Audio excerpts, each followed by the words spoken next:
कि पूरी दुनिया के अंदर ऐसा कोई देश नहीं है, किसी देश के अंदर ऐसा कोई राज्य नहीं है जिस राज्य के अंदर कभी धमाके ना हुए हों।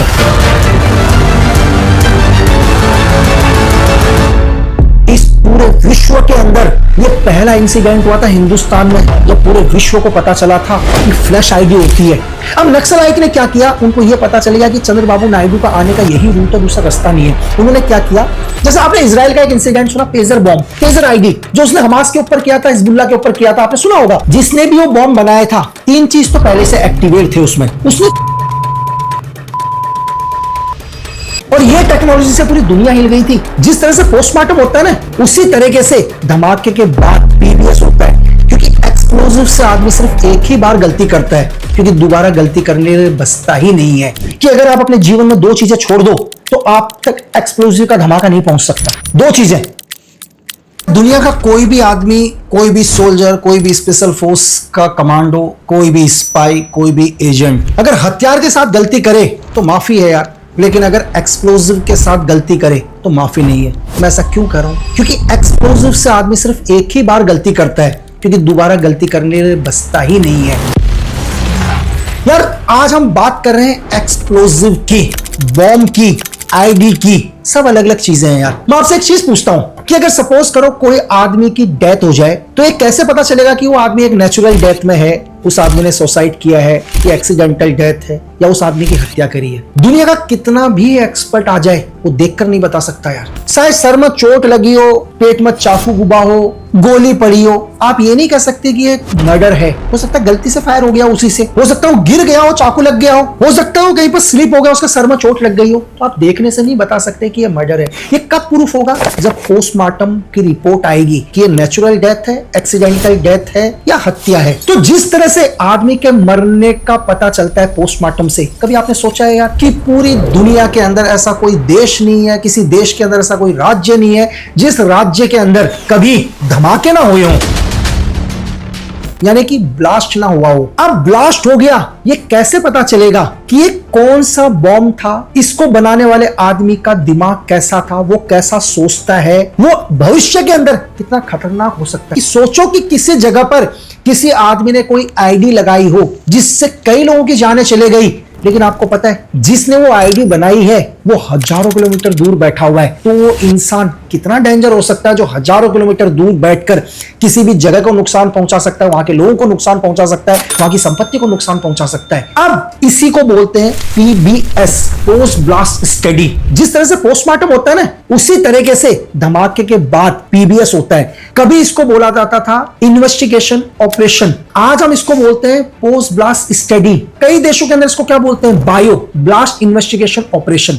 ये क्या होता है कि जब भी किसी जगह पर धमाका होता है, मैंने आपको क्या बोला है, धमाका यानी कि आईडी। आप ये कह रहे होंगे कि यार मैंने आईडी क्यों बोली है, मैंने बॉम्ब क्यों नहीं बोला। बॉम्ब मैंने इसलिए नहीं बोला क्योंकि बॉम्ब जो होता है वो दुनिया की ऑर्डिनेंस फैक्ट्री बनाती है, चाहे किसी भी देश की फैक्ट्री हो, चाहे हमारी हो, चाइना की हो, अमेरिका की हो, रशिया की हो, पाकिस्तान की हो। तो जो ऑर्डिनेंस फैक्ट्री के अंदर बनता है उसको बॉम्ब बोला जाता है। लेकिन जो दुनिया का कोई भी आतंकवादी, कोई भी नक्सलाइट, कोई भी एंटी एलिमेंट्स बनाता है उसको आईडी बोला जाता है, इम्प्रोवाइज एक्सप्लोजिव डिवाइस। दोनों का काम एक ही है यार। कई चीज जगहों पर तो कई सिचुएशन में तो बॉम्ब से भी खतरनाक आईडी होती है जो हजारों लोगों को एक पल में खत्म कर सकती है। अब कैसे पता चलेगा कि सपोज करो कि पाकिस्तान में बैठे हुए किसी आदमी ने जम्मू कश्मीर में एक आईडी ब्लास्ट करी है। मैं आपको थोड़ा सा समझाने की कोशिश करता हूं। पीबीएस, जब भी इसका एक्सपर्ट जो होगा वो दुनिया के किसी ना किसी नेशनल बॉम्ब डाटा सेंटर से पास आउट होगा, उस इंस्टीट्यूट से पास आउट, वो उसको एनालाइज करेगा, हर एविडेंस को उठाएगा धमाके की जगह से, उस एविडेंस को इकट्ठा करेगा। उस एविडेंस को इकट्ठा करने के बाद एक वही आईडी बनाएगा जो आईडी पाकिस्तान के मास्टरमाइंड ने बनाई थी। उस आईडी को देखने के बाद ये एक्सपर्ट बताएगा कि वो ब्रेन कितना स्ट्रांग है। ये मैं आपसे क्यों कह रहा हूं कि वो ब्रेन कितना स्ट्रांग है, क्योंकि आईडी जितनी खतरनाक होगी ब्रेन उतना ही खतरनाक होगा। जैसे आईडी, अगर क्या उस आदमी ने जो आईडी बनाई है वो हाथ से हिलाने से फटी है, या वो आईडी सूरज की रोशनी से फटी है, या वो आईडी किसी की आवाज से फटी है, या वो आईडी हजारों किलोमीटर दूर से ऑपरेट करी गई है, तो जितनी डेंजर आईडी बनी होगी उतना ही डेंजर वो ब्रेन होगा। अब आप बोलोगे यार कि आईडी कितने प्रकार की हो सकती है, तो इस संसार में जितने लोग हैं, जितनी जनसंख्या है, उतने ही प्रकार की आईडी हो सकती है। क्योंकि दुनिया के अंदर मैं जैसी आईडी बनाऊंगा ऐसी कोई दूसरी नहीं बनाएगा, जो कोई दूसरी बनाएगा वैसा कोई अगला नहीं बनाएगा। ये वैसी है कि सपोज करो दो तरह के इंजीनियर होते हैं। एक इंजीनियर दुनिया में कितनी भी अच्छी बिल्डिंग बना सकता है, आप ये नहीं कह सकते कि इससे अच्छी बिल्डिंग नहीं बन सकती है, इससे अच्छी भी बिल्डिंग बन सकती है, कोई दूसरा इंजीनियर बना सकता है। तो आईडी दुनिया में किसी भी तरह से ब्लास्ट हो सकती है यार भाई। ये उसके स्विच के ऊपर डिपेंड करता है कि उसके अंदर कौन सा स्विच लगा गया है। क्या आपने एंटी हैंडलिंग स्विच लगाया है, मतलब आदमी के हरकत से या जीव के हरकत से? क्या आपने उसमें एम्ब्यून स्विच लगाया है, मतलब प्रकृति से, बरसात के होने से, हवा के चलने से, ठीक है, सूरज की रोशनी से, टेम्परेचर के बढ़ने से, कम होने से? क्या आपने उसमें डिले मैकेनिज्म लगाया है, डिले स्विच, मतलब टाइमर, आप एक टाइम सेट करके चले जाओ, आपके निर्धारित समय के अंदर वो फटेगा? या आपने दुनिया का सबसे खतरनाक चौथा स्विच आज लगा दिया, रेडियो कंट्रोल, कि मैं इसको दुनिया के किसी भी जगह से कंट्रोल कर लूंगा? कैसे? किसी भी आईडी के अंदर किसी बॉम्बर ने एक आईडी बनाई है, उस आईडी के अंदर एक मोबाइल फोन लगा दिया है। मोबाइल के नेटवर्क आ रहे हैं ना, तो आदमी दुनिया के किसी भी कोने से मोबाइल पर फोन करेगा तो धमाका हो जाएगा, यह रेडियो कंट्रोल। लेकिन आप कहोगे कि नहीं, हम तो जैमर्स लगा देंगे। यहां भी लोगों ने एक काम कर दिया, एंटी जैमर्स। जैसे आप जैमर लगाने की कोशिश करोगे तब भी फट जाएगा भाई ये। तो मैंने आपको क्या बोला कि इसमें कोई लिमिट ही नहीं है कि आदमी किस लेवल तक का आईडी बना सकता है और ये कितना नुकसान कर सकता है, ये आप सोच ही नहीं सकते। एक छोटा सा 1 ग्राम एक्सप्लोजिव 20 मीटर तक नुकसान कर सकता है। सोचो किसी आदमी ने 5 केजी का आईडी बनाया हो तो कितना नुकसान करेगा यार। अब आते हैं किसी भी देश के अंदर क्यों धमाके होते हैं, ये आप सबको पता है, इसमें बताने की जरूरत नहीं है कि क्यों एक टेररिज्म किसी देश के अंदर धमाके करता है, वहां के लोगों को नुकसान पहुंचाता है। यहाँ की सरकार के ऊपर प्रेशर लाने के लिए करते हैं, कई बार वहां की आर्थिक स्थिति को नुकसान पहुंचाने की कोशिश करते हैं, कई बार लोगों के ऊपर दहशत फैलाने के लिए करते हैं। ये किसी भी देश के आतंकवादी संगठन कहूं या आतंकवादी ग्रुप का जो मोटो है, उसका कोई भी मोटो हो सकता है यार। मैं हिंदुस्तान का ही बोलूं कि हिंदुस्तान में शायद ऐसा कोई राज्य होगा जिस राज्य में धमाके ना हुए। अगर आपको मैं एक उदाहरण बताऊं, चंद्रबाबू नायडू के ऊपर एक आईडी अटैक हुआ था, शायद 2000 के अंदर हुआ था। यहां पर बॉम्बर्स ने क्या किया था, यानी नक्सलाइट को क्या पता चला था? नक्सलाइट को पता चल गया था कि चंद्रबाबू नायडू जैसे इलेक्शन जीतेंगे तिरुपति क्या आएंगे, दर्शन करने आएंगे। अब यहीं से इस एक इंसिडेंट से आप किसी बॉम्बर के दिमाग को पढ़ने की कोशिश करना। अब नक्सलाइट ने क्या किया, उनको यह पता चल गया कि चंद्रबाबू नायडू का आने का यही रूट है, दूसरा रास्ता नहीं है। उन्होंने क्या किया, 8 महीने पहले जमीन के अंदर 17 बॉम्ब लगा दिए, 17 आईडी। अब आईडी लगाने के बाद 17 के 17 का कनेक्शन कर दिया और कनेक्शन करने के बाद वायर को दूर लेकर गए 100, 200, 300 मीटर जितना भी। उनको पता था कि चंद्रबाबू नायडू जैसे इलेक्शन जीतेंगे ये जो कच्ची सड़क है पक्की हो जाएगी, क्योंकि इसके ऊपर डामर बिछ जाएगा और डामर के नीचे तो हमारे क्या है, 17 बॉम्ब है। सेम ऐसे ही हुआ जैसा उन्होंने सोचा था। उन 17 बॉम्ब क्या हो गए, डामर की सड़क के नीचे दब गए थे। अब नक्सलाइट के लिए सिर्फ एक ही चीज, या जो उनके बॉम्बर के लिए एक ही बड़ा चैलेंज, कि मैं इस 200 मीटर के दायरे में बैटरी कैसे लेके आऊंगा। मैं आपको बताऊं कि दुनिया का कोई भी बॉम्ब हो, चाहे एक नॉर्मल आईडी हो, चाहे परमाणु बॉम्ब हो, दोनों को ब्लास्ट करने के लिए डेटोनेटर की जरूरत होती है और एक डेटोनेटर 1.5 वोल्ट से ऑपरेट होता है। अब आप कहोगे यार एक पेंसिल सेल के अंदर भी तो 1.5 वोल्ट होते हैं, यानी कि 1.5 वोल्ट से भी एक डेटोनेटर ब्लास्ट हो सकता है। तो मैं यहां बोलूंगा नहीं यार, 1.5 वोल्ट से ब्लास्ट नहीं हो सकता, क्योंकि 1.5 वोल्ट होता है लेकिन एक डेटोनेटर को ब्लास्ट करने के लिए कुछ एम्पियर्स की भी जरूरत पड़ती है। तो ये जरूरी नहीं है कि मैं यहां बताऊंगी कितने एम्पियर्स की जरूरत होती है एज ए सिक्योरिटी रीजन। तो उनके लिए चैलेंज आ जाता है दोबारा कि उनको बैटरी की जरूरत थी। अब वो लोग प्लान करते हैं यार क्या करें, कैसे बैटरी लेकर आए, क्योंकि जब भी चंद्रबाबू नायडू इस रोड से जाएंगे तो पूरी की पूरी पुलिस फोर्स लगी होगी और हमारे को कोई बैटरी तो ले जाने नहीं देगा। यहीं से क्या करते हैं, वो लोग आविष्कार करना शुरू करते हैं। और आपको मैं बताऊं, इस पूरे विश्व के अंदर ये पहला इंसिडेंट हुआ था हिंदुस्तान में, जब पूरे विश्व को पता चला था कि फ्लैश आईडी होती है, यानी कि फ्लैश आईडी, यानी कि नक्सलाइट ने इस बॉम्ब को बोलो या इस आईडी को पता है किससे ऑपरेट किया था, फ्लैश से ऑपरेट किया था। क्योंकि उन्होंने इस 8 महीने में यह पता लगा लिया था कि जब कैमरे का फ्लैश दबता है ना, जो कैमरे की जो फ्लैश की पावर आती है वो 1100 वोल्ट की जितनी असर होती है, समझ रहे हो आप। तो उन्होंने क्या किया था, फ्लैश के साथ कनेक्ट किया था। जो भी वीडियो देख रहे होंगे वो गूगल करके देखना। तो जब फ्लैश के साथ कनेक्ट, जैसे चंद्रबाबू नायडू आए, उन्होंने क्या किया, जब सिक्योरिटी ने चेक किया तो उनसे बोला सर इतने बड़े नेता आ रहे हैं फोटो खींचने के लिए। तो नॉर्मल यार कौन मना करेगा फोटो खींचने के लिए।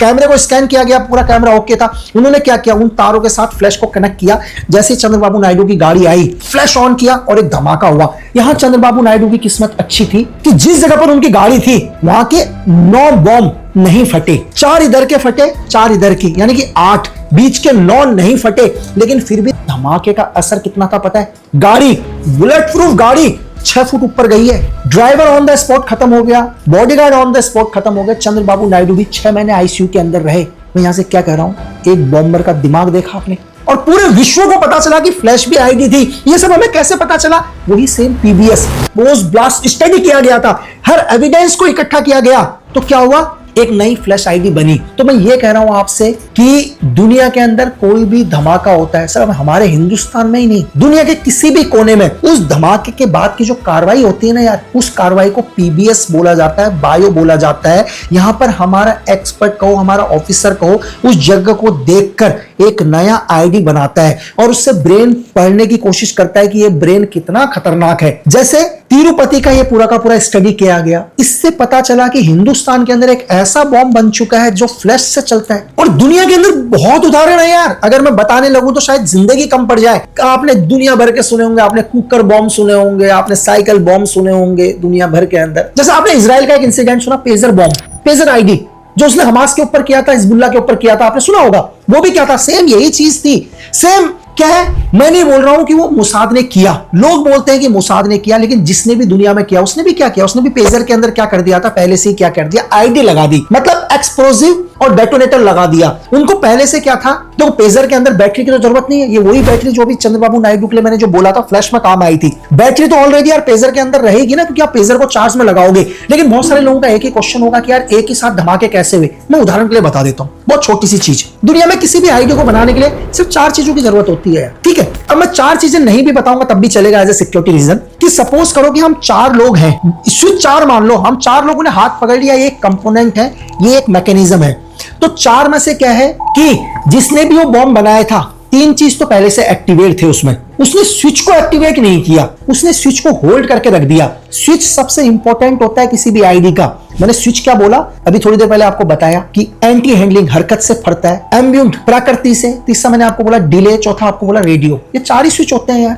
तो इन्हीं 4 में से एक स्विच क्या किया था उसने? उस पेजर के अंदर लगाया था उदाहरण के लिए। और उसने क्या उस पेजर के अंदर उस स्विच में क्या कोड एक्टिवेट कर दिया कि जब तक मैं यहां से एक मैसेज नहीं दूंगा आप क्या करोगे? 3 चीजों को एक्टिवेट जो है वो चौथा एक्टिवेट नहीं होगा। मेरी बात समझ रहे हैं? चौथी चीज स्विच है, लेकिन 3 को क्या कर रखा है उस पेजर के अंदर एक्टिवेट किया हुआ है, चौथी चीज को डेड कर दिया। लेकिन उन्होंने एक कोड बना रखा उसके अंदर कि जब हम ये जैसी कोड भेजेंगे ये एक्टिवेट हो जाए। एग्जांपल के लिए आज के टाइम में दुनिया भर के डिवाइस है, आप कुछ भी मैसेज करते हो डिवाइस ऑन हो जाता है। तो सेम चीज जिसने भी वो बॉम्ब बनाया, पेजर बॉम्ब, उसने क्या कर दिया? एक कोड भेजा, जैसी कोड उन पेजरों को मिला पेजर एक्टिवेट हो गया। वो डेड स्विच जो था वो क्या हो गया? एक्टिवेट हो गया। और एक्टिवेट होती जो 3 कंपोनेंट और उसके साथ थे वो तीनों के तीनों तो पहले से एक्टिवेट थे, चौथा अभी एक्टिवेट हुआ, तो चारों के चारों एक्टिवेट होती, धमाका हो गया। Exploded across the country. Dozens of Hezbollah pagers started exploding all over Lebanon. और ये टेक्नोलॉजी से पूरी दुनिया हिल गई थी, आपने सबने सुना होगा। और आपको मैं शॉक कर दूंगा अगर मैं आपको बोलूं कि ये टेक्नोलॉजी तो 2005 की है यार, और 2025 चल रहा है। आज इतने पेजर एक साथ फट गए भाई, 2005 की टेक्नोलॉजी है, 2025 है। तो आज टेररिज्म किस लेवल पर पहुंच गया है यार, किस लेवल की सोच चले गई है। एक बॉम्बर किस लेवल का सोचता है। बहुत सारे लोगों का क्वेश्चन आ गया उसमें कि सर इन धमाकों से कैसे बचें। लोगों ने बोल दिया हम अपने घर में टीवी नहीं रखेंगे, पेजर नहीं रखेंगे, मोबाइल नहीं रखेंगे। तो मैं आपको ये बोलूं कि अगर आप अपने जीवन में 2 चीजें छोड़ दो तो आप तक एक्सप्लोजिव का धमाका नहीं पहुंच सकता। 2 चीजें, अगर 2 में से एक भी आपके पास है तो आतंकवाद आप तक पहुंच सकता है। 2 चीजें क्या? या तो आप अपने जीवन से इलेक्ट्रिक को हटा दो, बिजली का यूज ही मत करो आप, क्योंकि बिजली होगी तो एक स्विच बिजली है ना यार। जैसे मैंने आपको बोला कि आईडी के अंदर तो करंट चाहिए ना उनको। अगर आपने इलेक्ट्रिक को अपने से दूर कर दिया तो आप बॉम्ब से बच सकते हो। नहीं, आपको एक दूसरी चीज और छोड़नी पड़ेगी। मैंने 2 बोला था आपको, सूरज की रोशनी से भी हटना पड़ेगा, एनर्जी से बचना पड़ेगा। क्या ये स्वाब है जीवन के अंदर कि आप सूरज की रोशनी से भी दूर जा सकते हो? क्योंकि मैंने आपको बोला कि उसी आईडी के अंदर एक स्विच ऐसा भी होता है जो प्रकृति से एक्टिवेट होता है, जो टेम्परेचर से एक्टिवेट हो, सूरज की रोशनी से एक्टिव हो, हवा से एक्टिव हो। हवा से भी तो आप सांसों को रोक सकते हो। सपोज करो कि किसी आदमी ने मेरे कमरे के अंदर क्या कर रखा है? एक स्विच लगा रखा है, बॉम्ब लगा रखा है, आईडी लगा रखी है। उसको पता है कि लक्की बिस्ट आएगा और आने के बाद कमरे का एसी या पंखा चलाएगा। सपोज करो कि अभी कमरे का टेम्परेचर कितना है? 32 डिग्री है। उनको पता है कि जैसे कमरे का पंखा चलेगा तो टेम्परेचर 30 आएगा, 28 आएगा रात के टाइम पर। तो स्विच के अंदर उन्होंने 28 डिग्री सेट कर दिया। अब यार भाई मैं तो आऊंगा ना, मैं पंखा चलाऊंगा, एसी चलाऊंगा, कुछ भी, जैसे टेम्परेचर आएगा। तो इसलिए मैं आपको बोल रहा था कि दुनिया के अंदर बॉम्ब के साथ, आईडी के साथ आदमी एक ही बार गलती करता है, दोबारा नहीं बचता गलती करने के लिए। अब आते मेन चीज में, इससे बचा कैसे जाएगा? अगर आपको कभी ऐसा लगता है कि कोई सस्पिशियस डिवाइस पड़ा हुआ है जिसके ऊपर आपको शक है, उसको मत छुओ यार। तुरंत उसकी इंफॉर्मेशन क्या करो, नजदीकी पुलिस स्टेशन सिक्योरिटी फोर्स को दो। कुछ भी हो, चाहे मैं आपको ये बोल रहा हूं कि 50,000 के पैसे की गड्डी क्यों ना हो, आपको तो लगेगा भाई 50,000 की गड्डी कोई रोड के ऊपर है, लेकिन आपको ये नहीं पता चलेगा कि ऊपर के सिर्फ 2 नोट लगे हुए हैं, नीचे के भी 2 नोट है, बीच में पूरा एक्सप्लोजिव लगा हुआ है नोटों के बीच में। आपको लगेगा कि यार 50,000 की गड्डी, ठक से आप उठाओगे, उसमें एंटी हैंडलिंग स्विच लगा होगा। मैंने आपसे कहा था कि 1 ग्राम 20 मीटर डेंजर एरिया है, उसमें तो साला आधा केजी आ जाएगा यार, कितने लोगों को नुकसान होगा। तो किसी भी सस्पेक्टेड डिवाइस को छूने की बिल्कुल कोशिश मत करो। तुरंत इंफॉर्मेशन किसको दो, सिक्योरिटी फोर्सेस को दो, खुद भी बचो, दूसरों का भी बचाव करो। अब एक और कंफ्यूज हुआ होगा आप लोगों को कि यार आईडी और बॉम्ब, मैंने आपको क्या बोला कि आईडी हमेशा क्या करता है, कोई भी आतंकवादी संगठन करता है यार, दुनिया की कोई भी फौज